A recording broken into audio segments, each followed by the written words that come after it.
आगे बढ़ते हुए बात करेंगे कक्षा 8वीं सामाजिक विज्ञान में खंड 2 की। तो खंड 2 है आपके संसाधन एवं विकास, ठीक है, जो कि आपके भूगोल का चैप्टर है और चैप्टर नंबर फर्स्ट। क्या दिया है आपको? देखो, सबसे पहले तो आपके वस्तुनिष्ठ क्वेश्चन है, आपको यहाँ से देख लेने हैं और इसको लिख लेने हैं, ठीक है। ये सारे आपको दिए हुए हैं, यहाँ पे भी आंसर दिए हुए हैं आपको, ठीक है, ये आंसर दिए हुए हैं। उसके बाद आपकी फिल इन द ब्लैंक्स है, ये भी आपको लिख लेने हैं यहाँ से, और इनके आंसर भी आपको दिए हुए हैं, ठीक है।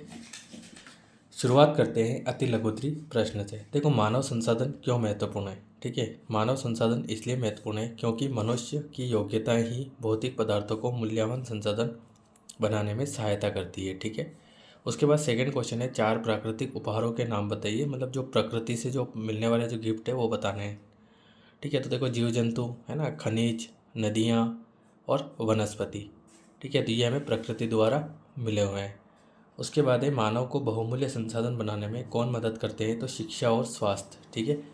उसके बाद है, संसाधन संरक्षण क्यों आवश्यक है? मतलब संसाधनों की सुरक्षा। संरक्षण का मतलब है सुरक्षा। तो देखो, संसाधनों का सतर्कतापूर्वक उपयोग करना और उन्हें नवीनीकरण के लिए समय देना संसाधन संरक्षण कहलाता है, ठीक है।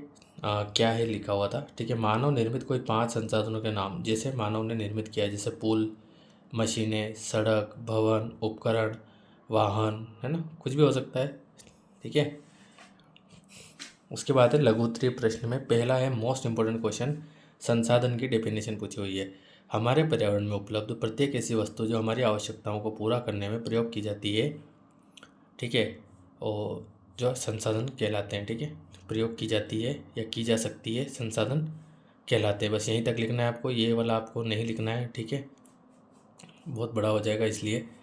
तो देखो, हमारे पर्यावरण में उपलब्ध प्रत्येक ऐसी वस्तु जो हमारी आवश्यकताओं की पूर्ति के लिए प्रयोग की जाती है ना। जैसे घर में हमारे पास मोटरसाइकिल है, मोटरसाइकिल से हम एक स्थान से दूसरे स्थान पर जाते हैं, हमारे घरेलू काम करते हैं, दूसरे भी काम करते हैं। ट्रैक्टर हो गया, गाय दूध देती है तो वो एक संसाधन है ना। जो भी वस्तु हमारी आवश्यकता की पूर्ति करती है उसे हम क्या बोलते हैं? संसाधन कहते हैं, ठीक है। आगे हमसे क्वेश्चन पूछा है, कोई वस्तु संसाधन कब बनती है? तो सीधी सी बात है, जब वो हमारी आवश्यकता को पूरी करे, है ना, जब वो हमारे काम आ जाए, है ना। जब कोई वस्तु किसी आवश्यकता को पूरा करें, वह आर्थिक रूप से मूल्यवान हो, उसको विकसित करने के लिए प्रौद्योगिकी का प्रयोग किया जा सके, तब कोई वस्तु संसाधन बन सकती है, ठीक है। अगला है, संभाव्य संसाधन किसे कहते हैं? तो किसी प्रदेश में पाए जाने वाले वे संसाधन जिनका वर्तमान में उचित उपयोग नहीं हो रहा है, लेकिन भविष्य में उनके उपयोग की संभावना है, तो उन्हें हम बोलते हैं संभाव्य संसाधन। मतलब संभावित संसाधन, मतलब ऐसे संसाधन जो हैं लेकिन अभी उनका उपयोग नहीं कर रहे हैं, लेकिन हाँ, हमें पता है कि आगे जाके हम उनका उपयोग कर सकते हैं, ठीक है। आर्थिक विकास से क्या आशय है, ठीक है भाई। तो आर्थिक विकास से तात्पर्य क्या हो जाएगा? संसाधनों की मात्रा, है ना, संसाधनों की संरचना, उनके विकास की दर, संसाधनों के वितरण और उनके उपयोग में परिवर्तन से है, ठीक है। पेटेंट किसे कहते हैं? इंपॉर्टेंट क्वेश्चन है, ठीक है। एक ये इंपॉर्टेंट क्वेश्चन है, एक इस तरफ से आपके संसाधन वाला इंपॉर्टेंट क्वेश्चन है, ठीक है। तो ये दोनों क्वेश्चन अच्छे तरीके से कंप्लीट कर लेना। देखो, पेटेंट का तात्पर्य किसी विचार अथवा आविष्कार पर एकमात्र अधिकार से। यह एक ऐसा कानूनी अधिकार है जो किसी व्यक्ति या संस्था को किसी विशेष उत्पाद, खोज, डिजाइन प्रक्रिया या सेवा के ऊपर एकाधिकार देता है, ठीक है। मतलब किसी ने कोई डिजाइन बना ली है तो उसके ऊपर उसका अधिकार होगा, दूसरे का किसी का अधिकार नहीं होगा। हाँ, अगर वो अपनी डिजाइन बेचना चाहता है तो वो फिर अलग बात हो जाती है, ठीक है। संसाधन कितने प्रकार के होते हैं? देखो, प्राकृतिक होते हैं, मानव निर्मित होते हैं और मानव संसाधन होते हैं, ठीक है। तो पढ़ लीजिएगा इनको। उसके बाद है, पृथ्वी पर प्राकृतिक संसाधनों का वितरण असमान क्यों है? तो देखो, संसाधनों का वितरण भूभाग, जलवायु, ऊंचाई जैसे अनेक भौतिक कारकों पर डिपेंड करता है। पृथ्वी पर इन कारकों में विभिन्नता होने के कारण संसाधनों का वितरण असमान है, ठीक है। देखो, जिस किसी के पास कोयला मिल जाएगा, किसी देश के पास कोयला अच्छा है, किसी के पास किसी के पास पेट्रोल वगैरह ज़्यादा है ना। तो सभी देशों के पास कुछ ना कुछ विशेष चीज़ें होती है, ठीक है, विशेष जैसे खनिज पदार्थ होते हैं ना। सतत पोषणीय विकास क्या है? पिछले साल आया था लेकिन एक बार फिर आने के चांस है।